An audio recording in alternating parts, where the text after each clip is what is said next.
Ustaz, Ana sekarang sedang proses ta'aruf dengan seorang akhwat. Beberapa waktu yang lalu Ana berkunjung ke rumah orang tuanya untuk berkenalan. Pada saat Ana berbincang dengan kakaknya, beliau sempat menyampaikan bahwa di keluarganya masih menjalankan proses ritual, diantaranya syukuran kampung, syukuran air, dan beberapa ritual lainnya yang mengandung kesyirikan. Karena hal tersebut Ana menjadi ragu apakah melanjutkan atau tidak. Karena Ana khawatir akan mengganggu akidah Ana dan keluarga jika jadi menikah, karena Ana baru mengenal dan masih belajar sunnah. Begitu juga akhwat masih belajar. Mohon sarannya Ustadz, apakah Ana terus lanjutkan untuk mencari informasi atau bagaimana, serta mohon doanya agar Ana diberikan petunjuk oleh Allah untuk dapat menikah dengan akhwat yang terbaik. Jazakallah khair. Ya, pertama saya doain mudah-mudahan Allah SWT mudahkan buat Anda jodoh yang terbaik, dan juga yang masih bujang-bujang, yang masih sengaja nunda-nunda nikah, ya, cepat-cepat nikah, karena nanti kalau Dajjal keluar Anda sudah susah menikah, gitu kan? Ya, jadi cepat-cepat menikah, ngapain tunda-tunda? Ya. Dan menikahlah dengan orang yang sepadan, sebagaimana sabda Nabi SAW, wa ankihul akfa aminkum, nikah dengan orang yang sepadan dengan kalian. Kalau kita pekerjaannya masih sederhana, gajinya masih 1,5 juta, motornya juga masih nyicil, nggak apa-apa, cari akhwat yang bisa faham itu. Ya, jangan cari akhwat yang kosmetikanya seharga cicilan motor. Nah, itu akan susah nanti. Nikahlah dengan orang yang sepadan, gitu kan? Begitu juga dengan akhwat kita. Jangan terlalu tinggi ya angan-angannya. Artinya Nabi SAW memberikan kata kunci, kalau mau ingin cepat, gitu kan? Maka mudahkanlah urusan itu. Nikahlah dengan orang yang sepadan. Insya Allah sepadan itu bisa, gitu kan? Orang yang bisa selevel dengan kita, artinya sefaham, gitu kan? Dan seterusnya. Kalau akhwat ini memang faham sunnah, ya, jangan ditambah lagi akhi. Ini aja belum dibaca nih. Baik, insya Allah mudah-mudahan dengan banyaknya kertas ini pertanyaan yang antum tulis sudah masuk di sini. Ya. Jadi kalau ini apa tadi saya ngomong nih? Hah? Kalau masalah nikah ingat ya. Sepadan. Baik, kalau akhwat tadi sudah faham sunnah dan Anda juga sudah faham sunnah, antum sudah faham sunnah, maka bahasakan baik-baik dengan akhwat itu. Kemudian adakan pendekatan kepada keluarganya, berikan penjelasan, karena mereka mad'u, mereka belum faham tentunya, gitu kan. Jangan dengan begitu langsung mundur, tidak. Coba jelasin, diskusikan baik-baik. Tapi menurut saya pernah belajar agama begini. Konsultasikan sama ustadz, tanya siapa yang faham, mungkin ada buku rujukan, dikasih buku rujukan. Kan banyak itu. Seperti pernah saya bawain buku judulnya Mahkota Pengantin misalnya.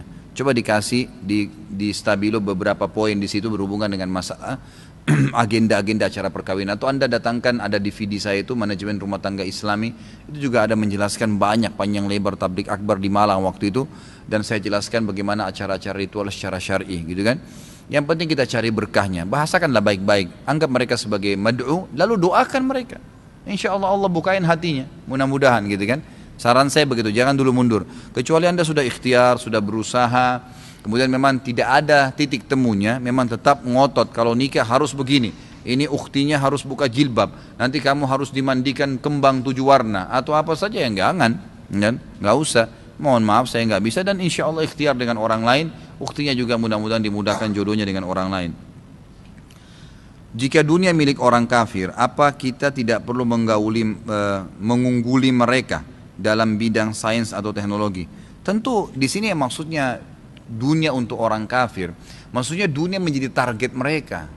Salah, bukan orang Islam tidak boleh berprestasi, salah itu. Saya selalu sarankan yang sudah terlanjur S1 lanjutin S2, sudah S2 lanjutin S3. Semua murid saya tahu, Ustaz saya baru selesai S2, doain Ustaz, lanjut S3 langsung. Saya bahasakan begitu.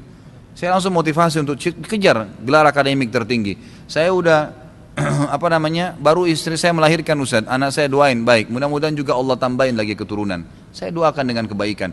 Jadi nggak ada masalah, prestasi boleh dikejar dalam Islam, gitu kan? Boleh dikejar. Jadi nggak ada masalah, teknologi dan segalanya nggak ada masalah. Itu malah bagus kita pelajarin, karena akan menambah iman kita. Yang dimaksud tadi dunia milik orang kafir adalah mereka menjadikannya sebagai target, gitu kan? Maka mereka betul-betul kayak merasa, kalau kehilangan sesuatu benda duniawi ini sudah kehilangan segala-galanya, sampai ada yang bunuh diri gara-gara hilang benda duniawi yang bisa dicari lagi, gitu kan? Tapi orang beriman tidak seperti itu yang dimaksud. Jadi tetap kita ngunggulin mereka, pelajari, kembangkan, gitu kan? Bukankah Islam memang sudah memberikan gambaran secara histori kepada kita tentang itu?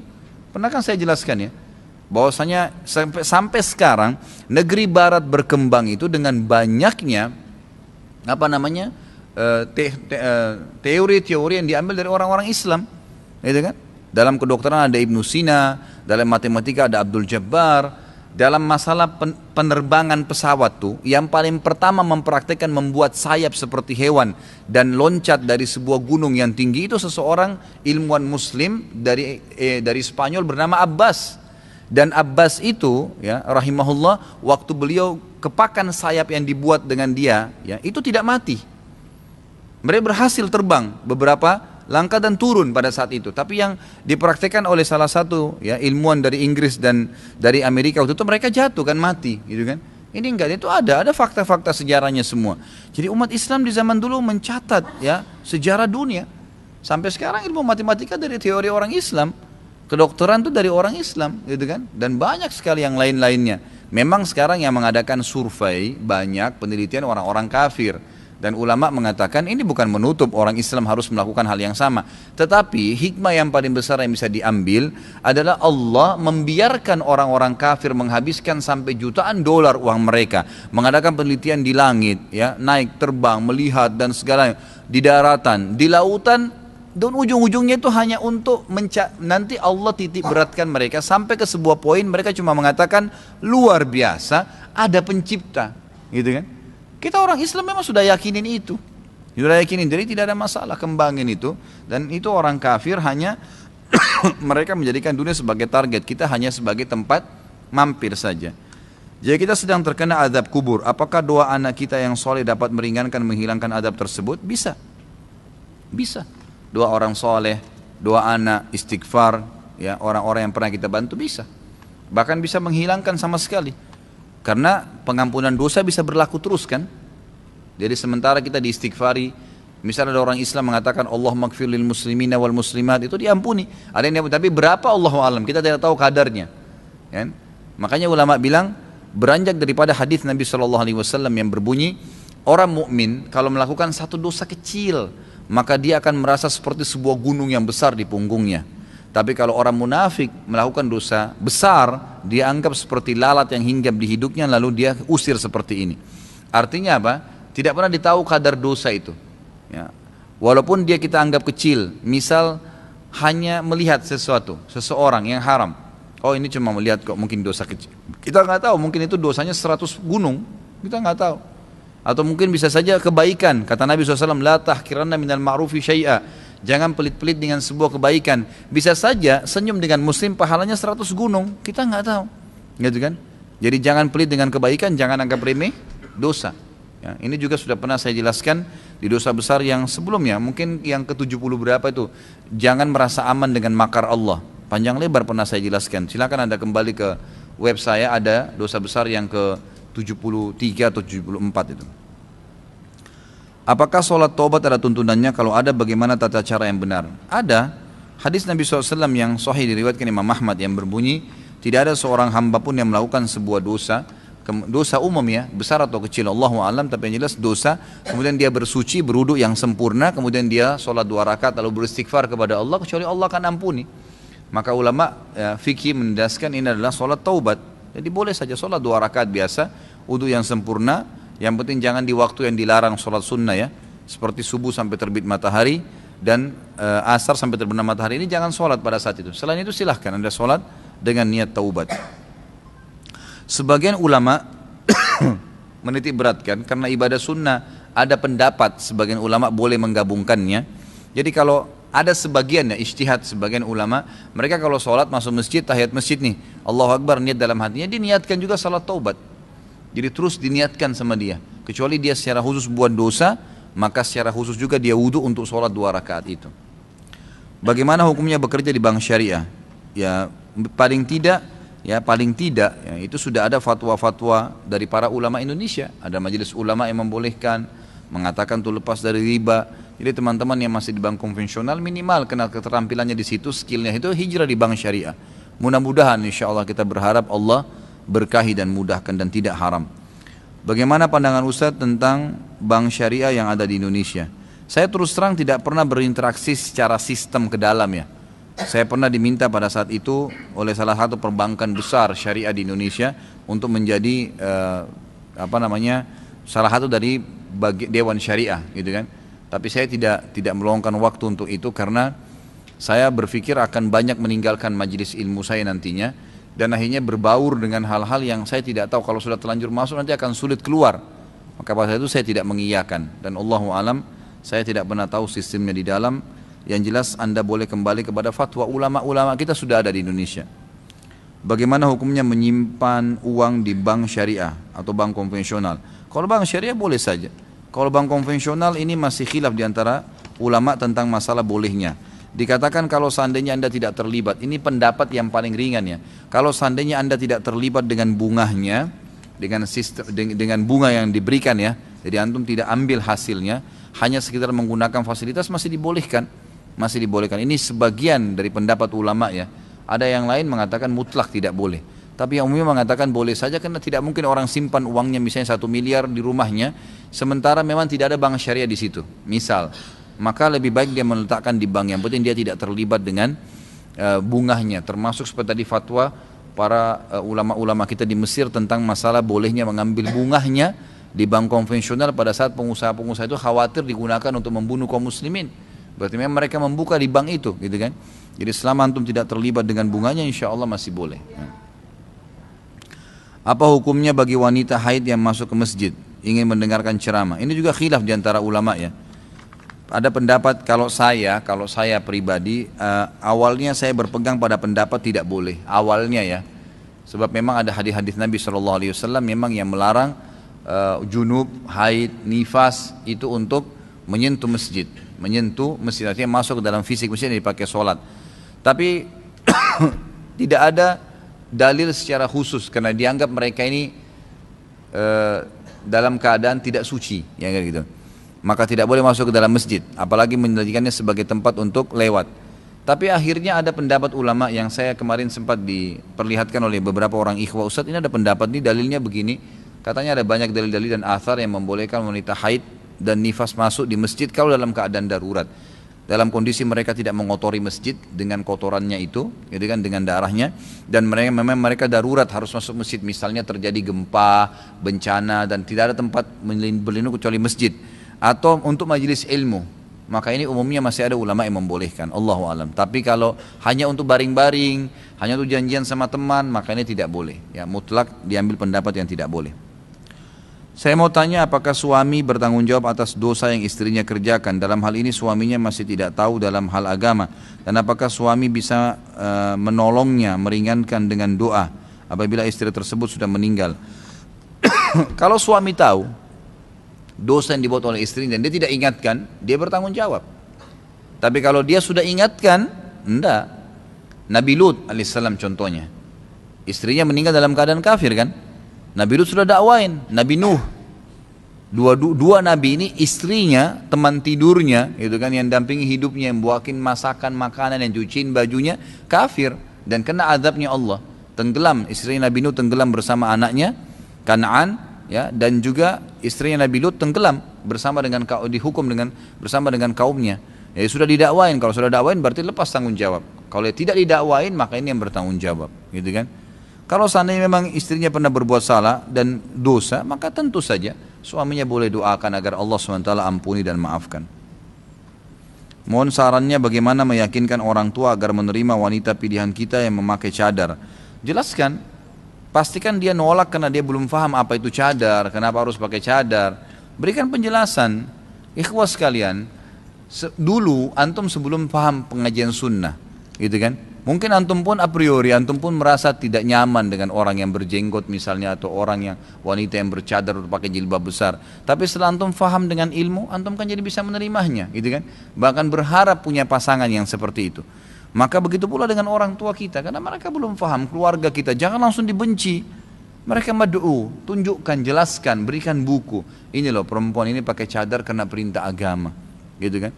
Ini ada bukunya, ada kan bukunya Syekh Albani berbicara tentang masalah hukum cadar, atau banyak ada buku-buku kecil, banyak sekarang buku kecil itu terbit tentang masalah hijab syar'ilah. Berikan penjelasan, siapa tahu mereka malah dapat hidayah, gitu kan? Yang gitu, kurang lebih begitu. Saya pernah, subhanallah, waktu pertama saya menikah, waktu itu mertua saya biasa saja, gitu kan? Jadi menggunakan jilbab yang biasa sekali, dan di rumah itu ternyata sebelum saya masuk memang masih kadang-kadang ada sepupunya datang gitu kan, masuk, walaupun mereka pakai jilbab di rumah, tapi masuk masih ketemu. Setelah saya datang, alhamdulillah mereka hanya bertanya dan saya jelaskan, akhirnya jadi sekarang rumahnya jadi rapi, gitu kan? Dan tidak ada lagi sembarangan laki-laki masuk. Kemudian mereka sudah menggunakan hijab yang syar'i yang besar, jadi faham gitu kan? Kita jelaskan, insya Allah dengan kita jelaskan selebihnya hidayah di tangan Allah. Sebelumnya anak sering melakukan dosa besar, anak telah bertaubat. Apakah Allah mengampuni dosa anak? Apakah anak terlepas dari siksa kubur atas dosa yang anak lakukan? Insya Allah kalau antum taubat nasuha, diterima sama Allah. Dengan 3 syarat ya. Sesali, tinggalin dosa itu seketika. Kemudian sesali dan janji sama Allah tidak akan mengulanginya. 3 syarat itu Imam Nawawi mengatakan. Sebagian ulama tambahkan yang keempat adalah menyibukkan diri dengan amal soleh. Insya Allah Allah terima. Bersangka baiklah dengan Allah. Ya, kalau antum sudah tinggalkan semua fasilitas yang berhubungan dengan dosa itu antum putuskan, insya Allah dengan izin Allah. Lalu sibukkan diri dengan amal soleh, Allah akan terima kok. Dan selamat dari azab kubur tentunya. Kalau antum sudah taubat, insya Allah sudah selamat. Seorang ustazah dalam sebuah acara TV pernah berkata bahwa salawat untuk Nabi SAW yang benar adalah salawat yang biasa kita baca pada tahiyat awal atau akhir. Sedangkan salawat nariyah atau badriyah merupakan syair. Benarkah demikian? Bolehkah kita bersalawat setelah sholat sebanyak 33 kali? Jadi memang benar apa yang dikatakan. Jadi yang ada adalah salawat ya, yang dibaca pada saat tahiyat itu memang yang paling afdal salawatnya, yang paling afdal. Tapi kalau salawat dihubungkan dengan bertawassul dengan ahli badar, bertawassul dengan orang-orang yang sudah mati, ini nggak pernah ada anjuran. Ya, tidak pernah Nabi SAW ajarkan bentuk seperti ini. Maka jangan menambah agama Allah, lebih baik jangan gitu kan. Kalau masalah anda mau membaca salawat 33 kali setelah sholat, kalau sholat sunnah dan anda memang menjadikan sebagai zikir, silakan saja pribadi. Tapi kalau dijadikan sebagai gabungan dengan zikir habis sholat fardu, nggak boleh. Kenapa nggak boleh? Karena Nabi sudah tentuin. Kalau Nabi SAW tentuin jenis zikirnya, jenis ibadahnya, jumlahnya, tempatnya nggak boleh ditambah. Ayat kursi, Al-Ikhlas, Al-Falaq, An-Nas, Subhanallah 33, Alhamdulillah, Allah Akbar 33, nggak boleh ditambah. Karena sudah ditentuin, gitu kan? Kita nggak lebih pintar dari Nabi SAW. Maka cukup ikutin ajaran beliau. Tapi kalau antum mau rutinkan setiap hari saya mau baca salawat 33, 100, tapi tidak ikat dengan waktu dan tempat, apalagi berhubungan dengan sholat wajib, maka insya Allah itu boleh saja. Tolong ceritakan tentang sejarah maulid. Apakah maulid Nabi SAW termasuk bid'ah hasanah? Merujuk sabda Nabi SAW hadis riwayat Muslim nomor 1017. Barang siapa yang membuat-buat hal baru yang baik dalam Islam, maka baginya pahala dan pahala orang yang mengikutinya, dan begitu pula sebaliknya. Maulid Nabi SAW adalah merayakan hari lahir Nabi SAW. Awal mulanya muncul tahun 230 Hijriah. Dan ini muncul dari kerajaan dinasti Fatimiyah Syiah. Syiah ya, yang itu dibentuk pada saat itu di Mesir. Dan mereka punya 6 macam maulid dan sampai hari ini di Iran masih ada tuh. Jadi yang berfaham Syiah memang mengikuti ini. Sayangnya banyak ahli sunnah yang menarik ajaran ini, pemahaman ini ke pemahaman mereka. Padahal sebenarnya pemahaman orang-orang Syiah. Dan Syiah ini jelas mengkafirkan sahabat, mengatakan Al-Quran kurang, gitu kan. Mereka punya 6 macam maulid. Maulid Nabi SAW, Hasan, Husain, Fatimah, Ali dan rajanya mereka. Dan mereka pada saat membaca maulid dengan zikir-zikir yang sering kita dengar sekarang, itu ya, mereka berdiri di tengah-tengahnya karena menganggap ruhnya Nabi SAW sedang lewat. Banyak orang ahli sunnah di Indonesia yang benci dengan Syiah. Karena pemahaman Syiah jelas ya, mengkafirkan sahabat, mencaci maki Abu Bakar dan Umar, mengkafirkan mereka, mengatakan Quran kurang. Tapi mereka tidak sadar maulid yang mereka lakukan adalah acara dari orang-orang Syiah, gitu kan? Anda boleh kembali kepada buku sejarah, semua buku sejarah menjelaskan masalah itu. Jadi munculnya di tahun 230 Hijriah dan dilakukan oleh Syiah ya, pada saat itu yang mendirikan dinasti Fatimiyah namanya. Baik, itu kurang lebih gambaran tentang sejarahnya. Dan orang-orang Syiah Fatimiyah waktu itu mengadakan maulid. Review lagi kembali kenapa mereka buat. Ternyata mereka waktu itu di Mesir berbatasan dengan Bizantium, kerajaan Romawi. Dan waktu itu orang-orang Romawi mereka mengadakan maulidnya Nabi Isa, kan gitu. Maka orang-orang Syiah waktu itu mengatakan di Mesir, kalau gitu kita juga buat maulid untuk Nabi SAW. Maka dibuatlah.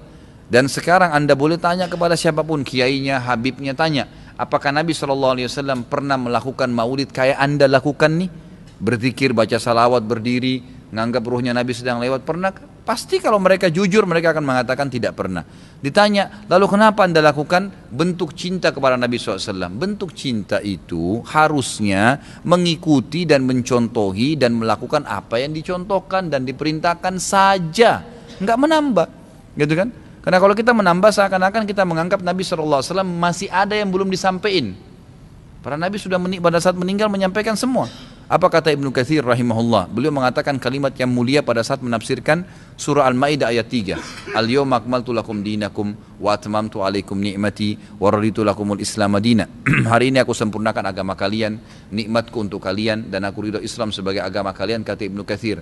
Ayat ini dalil yang paling nyata dan jelas, ya, menekankan bahwasanya Nabi SAW tidak menghembuskan nafas terakhirnya kecuali sudah menyampaikan semua apa yang Allah tuntunkan, dan umat ini tidak butuh lagi tambahan, yang kecil sampai yang besar, yang samar-samar sampai yang jelas, gitu kan? Semua dijelaskan, semua sudah disampaikan. Dan Nabi SAW pada saat mau meninggal dunia di Haji Wada, beliau mengatakan halla ballagtu, ingatlah saya sudah sampaikan kepada kalian. Alla ballagtu, ingatlah saya sudah sampaikan kepada kalian. Sudah cukup semuanya, maka jangan ditambah, jangan dikurangin, saudaraku. Bacalah salawat, Nabi SAW perintahin tuh, banyak perintah salawat. Baca 10 kali pagi, 10 kali sore, zikir pagi sore. Boleh juga dijadikan sebagai zikir rutin kita tiap hari. Nabi SAW perintahkan untuk baca salawat, gitu kan? Dianjurkan untuk membaca. Di hari Jumat disuruh memperbanyak salawat untuk Nabi SAW. Setiap kali disebut namanya SAW, dalam majelis ini berapa kali kita katakan Nabi SAW, Nabi SAW. Itu semua fadilah, itu diperintahkan, gitu kan? Tapi jangan dikarang secara khusus, karena itu akan menambah. Sekali lagi, saya tidak menyalahkan. Kalau anda ngotot mengerjakannya, mengatakan ini benar, silahkan, itu hak anda. Saya menyampaikan apa yang saya ketahui, gitu kan? Saya tidak menyalahkan, tidak menghardik, saya mengingatkan apa yang saya ketahui. Kalau anda anggap ini benar, terimalah, gitu kan? Karena orang yang bijaksana, orang yang berakal adalah orang kalau menerima, mendengar sebuah penyampaian dan itu benar, lebih benar dari apa yang dia ketahui sebelumnya, maka dia menerimanya. Ya, maka dia akan selamat dari sifat sombong, kan gitu. Kalau masalah hadis yang disebutkan tadi, Nabi SAW mengatakan barang siapa yang membuat hal yang baru. Jadi ini terjemahannya pun keliru sebenarnya, gitu kan? Jadi kisahnya begini, ini hadis Bukhari. Nabi Muhammad SAW pada saat suatu hari di siang hari selepas sholat duhur, begitu kisahnya ya, melihat dari kejauhan waktu beliau mau keluar dari masjid, ada satu kaum orang Badui, Arab ini orang Badui dari padang pasir, yang datang ke Madinah berharap mendapatkan sedekah. Karena miskinnya mereka, dalam riwayat ini dikatakan sampai mereka hanya menggunakan satu lembar kain yang tidak dijahit. Mereka cuma lilitkan di badannya, ya, kalau ada angin tersingkap aurat mereka karena miskinnya, dan mereka mengikat ujung kain itu satu sama yang lain di lehernya, gitu kan? Dan diikat juga di bagian bawahnya, sehingga memang peka sekali bisa kelihatan auratnya, dan dari muka mereka kelihatan, dalam hadis ini dikatakan kemiskinan, wajahnya sudah hitam, kelihatan tua sekali karena susahnya. Lalu Nabi SAW naik di atas mimbar sambil berkata, ini pentingnya mempelajari sababul wurudnya hadis. Sebabnya hadis disebutkan, sama kalau ayat sababun nuzul ya. Perhatikan hadis tadi yang disebutkan, ini adalah sababul wurudnya. Ini saya ceritakan sekarang. Maka Nabi SAW naik di atas mimbar setelah tahmid dan salawat untuk diri beliau dan memuji Allah tadi, tahmid dan salawat, beliau mengatakan, wahai muslimin, sesungguhnya semua yang kalian kumpulkan di dunia tidak akan bermanfaat buat kalian. Semua akan habis. Sebaik-baik harta kalian adalah harta yang kalian infakkan selama kalian hidup. Maka berinfaklah sebelum datang masalah akhirat, datang kematian. Lalu dalam hadis ini panjang lebar Nabi SAW ceritakan masalah kematian, masalah hisab hari kiamat. Lalu motivasi, bersedekahlah sebelum terlambat waktunya. Ya, semua yang punya sesuatu di rumahnya bersedekah, berikan orang-orang yang susah itu, yang datang menuju ke masjid, berikan kepada mereka sebelum mereka injak masjid ini. Lalu kata Nabi SAW, bersedekahlah walaupun hanya dengan sepotong kurma. Jadi kalau seseorang antara kalian punya kurma di rumahnya satu butir, bagi dua, satu dia makan setengah dia makan, kasih setengah orang miskin ini. Saking pentingnya bersedekah. Waktu itu ikhwan dan akhwat sekalian, sahabat termotivasi, ada yang menangis. Ada satu orang sahabat berdiri, lalu dia mengeluarkan semua yang dia miliki di kantongnya. Ya Rasulullah, ini saya sedekahkan. Dengan melihat orang itu melakukan, sahabat di masjid rame-rame melakukannya. Pada keluarin semua hartanya. Apa kata Nabi SAW? Siapa yang menunjukkan perbuatan baik dalam Islam, yang memulai. Kenapa? Karena tadi ini orang memulai kasih, maka dia akan mendapatkan pahala orang yang melakukannya tanpa dikurangi sedikit pun dari pahala orang yang melakukannya. Jadi kalau kita ajak orang ke masjid atau kita ajak orang bersedekah, lalu dia dapat pahala nih 10 pahala misalnya karena sholat atau karena sedekah, kita kena mengajaknya, diberikan juga pahala 10 tanpa dikurangi dari pahala dia, kan begitu. Ini sebabnya hadis. Sayangnya hadis ini disalahfahamin, dijadikan bolehnya mengatakan ada bid'ah hasanah. Semoga Allah berikan hidayah. Padahal mereka tidak faham sebab berurutnya. Ada sebabnya hadis itu disebutkan. Jadi bukan kosong begitu saja, gitu kan? Jadi mudah-mudahan ini bisa difahamin apa yang telah Nabi SAW sampaikan. Ustaz mohon penjelasan tentang tata cara atau syarat sah mandi junub bagi ikhwah dan akhwat. Apakah ada perbedaan? Enggak ada bedanya, sama saja. Basuh telapak tangan 3 kali, basuh wajah 3 kali, kemudian bersihkan kemaluan dari kotoran sisa tadi, lalu berwudu dengan wudu sholat. Setelah itu mengambil air dan memegang sisi kanan kepala sampai terasa di kulit kepala, kemudian menyiram sisi kanan badan, setelah itu baru siram badan seluruhnya. Itu cara dasarnya. Bolehkah saya tambah Ustaz dengan pakai sabun, pakai sampo? Boleh saja, gitu kan. Sebagian ulama fikih mengatakan dianjurkan melengkapkan dengan mencuci kakinya. Mencuci kakinya, nanti dikhawatirkan sisa-sisa sperma atau kotoran tadi itu masih ada tertumpuk di kakinya. Apakah kalau kita bertaubat kita masih kena azab kubur? Saya sudah katakan tadi tidak, insya Allah tidak lagi. Bacaan surah Al-Mulk apakah bisa menjadi amalan untuk meminta perlindungan dari azab kubur? Apa hadisnya sahih? Ada hadis sahih memang. Hadis sahih, kata Nabi SAW dalam hadis sahih riwayat Ahmad, riwayat Tirmidzi, riwayat Abu Dawud, ya, ini semua yang saya ingat ya. Kata Nabi SAW 30 ayat dalam Al-Quran, siapa yang membacanya maka dia akan selamat dari fitnah kubur. Maka para sahabat mengatakan, surah apa ya Rasulullah? Kata Nabi SAW, Al-Mulk. Al-Mulk, ya, jadi memang ini ada hadis sahihnya. Amalan bacaan Quran surah Al-Waqi'ah, apakah juga ada hadisnya untuk diamalkan membaca secara rutin tiap malam? Setahu saya tidak ada hadisnya secara khusus ya, setiap malam. Apalagi hadis yang sering disebarkan bahwasanya Al-Waqi'ah bisa membuka pintu rezeki, ini sangat lemah. Di rawinya itu ada pembohong, maka tidak dipegang oleh para ulama hadis. Saya ingin bertanya, apakah boleh seorang muslim bersyukur dengan hari kelahirannya dengan berbagi-bagi makanan yang kadang dengan merayakan ulang tahun? Maksudnya apa ini? Dikesankan ya. Dan apakah boleh memakan makanan yang diberikan orang yang merayakan ulang tahun walaupun dia muslim? Sama saja ya, sama saja dengan ulang tahun. Anda tanya langsung aja apa hukumnya ulang tahun, gitu kan?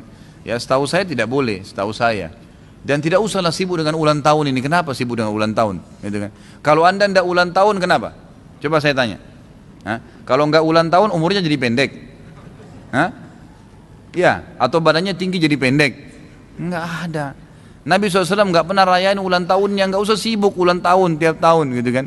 Hanya ikutin orang-orang kafir ulang tahun, itu acaranya orang kafir, bawa kue, tiup, nyanyi-nyanyi, disuruh minta apa pada saat itu. Enggak ada dalam Islam itu. Nabi SAW tidak pernah rayain hari lahirnya, enggak juga sahabat, enggak juga tabi'in, enggak juga orang-orang soleh. Yang rayain ulang tahun orang kafir, berarti Anda contohin mereka.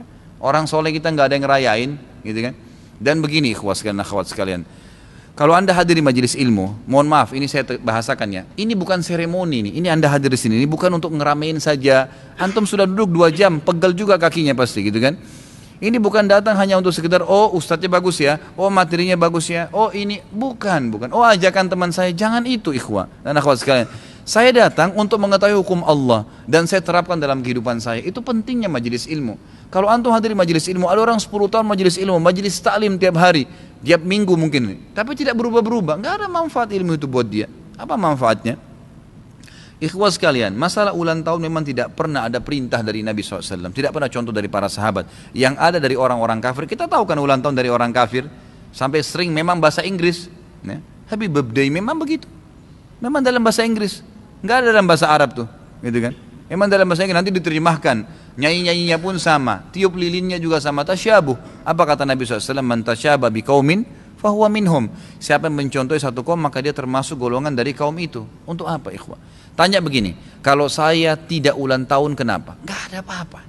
Kalau saya tidak ke diskotik sama teman saya malam, Kenapa? Enggak apa-apa, enggak ada yang, bukan tangan kita putus, kepala kita jadi gundul, enggak ada yang rugi, gitu kan. Malah bagus tidak menjalankan sesuatu yang tidak dicontohkan dalam agama. Jadi saran saya enggak usah, gitu kan. Kalau dalam Islam kita mau keluarkan ada istilah ulang, kita bukan ulang tahun, ulang detik.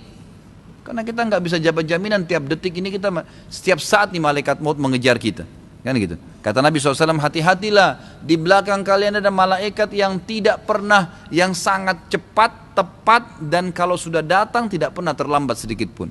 Itu yang harus dikhawatirkan. Dia lagi ngejar kita nih malaikat nih. Tinggal tunggu waktunya sambar selesai, dicabut ruhnya mati, gitu kan. Jadi kita ini sebenarnya ulang detik bukan ulang tahun, gitu kan. Jadi nggak usah ikut-ikutan. Saya sarankan begitu. Sama aja nanti, hanya untuk mengingat, dibahasakan sekarang supaya lebih ada syar'inya gitu kan. Dikatakan milad, bukan ulang tahun. Miladnya lah, membagi-bagi makanan sebagai tanda syukur. Tanda syukur itu ya tiap hari kita bersedekah, bukan setiap tahun ya. Ustaz, kalau kita lupa akan dosa yang telah kita lakukan, saking banyaknya dosa yang telah kita lakukan, bagaimana kita bertobat Ustaz? Apakah bisa memohon ampun atas segala dosa dan keseluruhan? Bisa, keseluruhan semua. Mohon maaf ya, sabar dikit, saya selesaikan dulu ini. Jadi boleh saja satu kali taubat untuk minta semuanya boleh, nggak ada masalah. Apakah isi kitab-kitab terdahulu sudah terdapat dalam Al-Quran saat ini? Ada yang terdapat, ada yang tidak.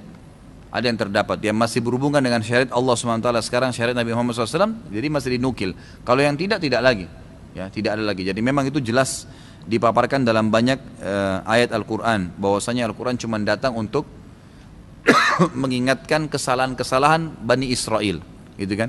Jadi bukan lagi menukil semua yang ada di situ. Jika Nabi Adam tidak memakan buah khuldi, apakah manusia tetap akan turun ke bumi? Takdirnya Allah, nggak usah ditanya itu. Nggak usah ditanya. Ini Nabi Adam terus aja disalahin, sudahlah. Nabi Adam alaihissalam ayah kita, dia makan khuldi, takdirnya Allah, udah selesai. Makanya waktu Nabi Musa pernah tanya, wahai Adam, kau ayah kami, kamu yang manusia pertama, kalau kau tidak makan khuldi kita nggak turun di bumi, gitu kan? Kata Nabi Adam, wahai Musa, kau nabinya Allah, Allah kasih kamu, Allah ajak bicara kamu langsung, dikenal dengan kalimullah. Allah tulis Tauratnya, ya Taurat yang kau terima dengan tangannya Allah, gitu kan? Apakah kamu masih mau bertanya? Ya seakan-akan kau sudah Nabi masih bertanya. Kamu masih bertanya sesuatu yang Allah takdirkan buat saya? Maka Nabi Musa terdiam dan Nabi SAW berkatakan, sungguh Adam telah mengalahkan hujahnya Musa 3 kali. Adam telah mengalahkan hujahnya Musa dan Adam telah mengalahkan hujahnya Musa. Udah selesai. Yang lalu sudah, biarkan berlalu. Kita sibukkan diri dengan amal soleh kita sekarang. Oh, Nabi Adam pernah makan buah khuldi, dikeluarkan lalu dia taubat. Ambil pelajaran, selesai. Ashabul Kahfi 7 orang masuk ke gua karena mereka soleh, takut dengan raja zalim, lalu mereka Allah tidurkan. Sudah selesai. Enggak usah cari di mana gunungnya, di mana guanya, anjingnya warna apa, dan macam-macam enggak perlu. Ambil pelajaran aja. Saya dengar dalam Islam tidak semua pencuri dipotong tangannya. Apakah yang menjadi syarat pencuri dipotong tangannya? Ya kalau dia misalnya mencuri terpaksa, ya kan gitu, atau dia tertuduh, memang begitu. Kalau profesinya baru dipotong tangannya. Ada orang subhanallah tidak dipotong tangannya karena memang dia kalau tidak mencuri misalnya makanan, karena kan itu tolok ukurnya 3 dirham ya. Kalau sekarang kurs 1 dirham itu 5.000 rupiah, berarti 15.000 sudah dipotong tangannya, kan gitu. Nah sekarang apakah semua orang yang mencuri 15.000 dipotong tangannya? Mungkin ada orang sudah 3 hari nggak makan, dia curi makanan, nilainya 15.000 atau 25.000, sudah kena dalam syarat gitu kan. Tapi ternyata dia kalau nggak mencuri, dia sudah minta dari tadi nggak ada yang kasih, maka ini nggak dipotong tangannya, kan gitu. Seperti itu gambarannya.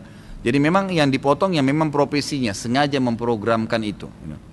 Apakah orang Nasrani yang menganggap Isa anak Tuhan sebelum lahirnya Nabi Muhammad SAW, mereka bisa masuk surga? Tidak. Tetap dikatakan kufur. Makanya ada dari karangan Nasrani yang tidak mengatakan Isa anak Tuhan. Ada di sebelum Nabi SAW yang memang masih mentauhidkan Allah ya. Seperti Waraka bin Naufal. Waraka bin Naufal itu sepupunya Khadijah radhiyallahu anha. Yang pertama Nabi SAW ceritakan tentang kasus Gua Hira, gitu kan. Maka dia yang mengatakan, wahai Muhammad, kau akan diutus menjadi seorang nabi. Dan kalau kau nanti diutus sementara saya masih hidup, saya akan menjadi penolongmu pada saat kau dikeluarkan dari Mekah. Maka kata ahli sejarah, dalam 6 bulan wahyu terputus waktu itu, terputus wahyu. Maka Waraka bin Naufal mati, meninggal waktu itu. Kata Nabi SAW, Allah perlihatkan kepada saya Waraqah bin Nawfal di surga menggunakan baju-bajunya. Artinya baju-baju surga sudah dikenakan, Allah berikan sebelum masuk ke dalam surga. Karena dia bertauhid kepada Allah. Dia tidak mengatakan Isa itu anak Tuhan, gitu kan? Perintah jihad itu ada di agama Islam saja atau di agama lain? Ada di semua agama. Kita tahu kisah Dzulkarnain, gitu kan? Kisah Nabi Isa di akhir surah Shaf kan? Waktu Nabi Isa mau berjihad, Nabi Isa mengatakan siapa yang menjadi hawari, siapa yang menjadi penolong-penolong agamanya Allah, siapa yang akan menjadi penolong agama Allah, berkata hawariyun, pengikut Nabi Isa yang setia, sahabatnya, kami akan menjadi penolong agama Allah, gitu kan? Mereka berperang, ada jihad. Dari 25 Nabi dan Rasul yang kita kenal, berapa sajakah di antara mereka Nabi dan yang Rasul yang dari mulai Adam sampai Muhammad SAW. Jadi memang yang wajib kita imani 25 Nabi dan Rasul. Yang dari 25 lagi itu pun yang menjadi Rasul itu kalau tidak salah sekitar 17 atau 18, sisanya Nabi. Tapi semua Nabi, semua Rasul pasti Nabi, tidak semua Nabi itu Rasul, gitu kan? Karena semua Nabi itu Nabi itu adalah seseorang yang Allah utus hanya mengingatkan kaumnya apa yang disampaikan oleh Nabi dan Rasul sebelumnya. Tapi kalau Rasul membawa syariat baru, menghapus syariat sebelumnya, gitu kan? Adanya kasus Musa dan Harun. Musa Rasul, dari pasti Nabi juga. Harun Nabi saja. Ya, di sini jadi dia hanya mengingatkan kaumnya apa yang disampaikan oleh Musa sebelumnya. Apakah amalan yang menyelamatkan kita dari siksa kubur? Perbanyak amal soleh, taubat, jauhi kemaksiatan. Mengapa orang-orang non-muslim menganggap Al-Quran itu adalah dongeng-dongeng umat terdahulu? Yaitu upaya mereka untuk menolak agama. Upaya mereka untuk menolak agama, tapi kita tidak boleh ikutin itu. Ya, Allahu alam. Mungkin sampai sini dulu. Kalau kita mau ikutin sampai jam 12 nggak selesai. Ya, karena ada saja pas lagi saya jelasin, terlintas lagi pertanyaan, ditulis lagi kertasnya gitu. Jadi insya Allah kita baca pertemuan akan datang. Kalau benar dari Allah, kalau dasar dari saya mohon dimaafkan. Subhanakallahumma bihamdika asyhadu an la ilaha illa anta astaghfiruka wa atubu ilaik. Wassalamualaikum warahmatullahi wabarakatuh.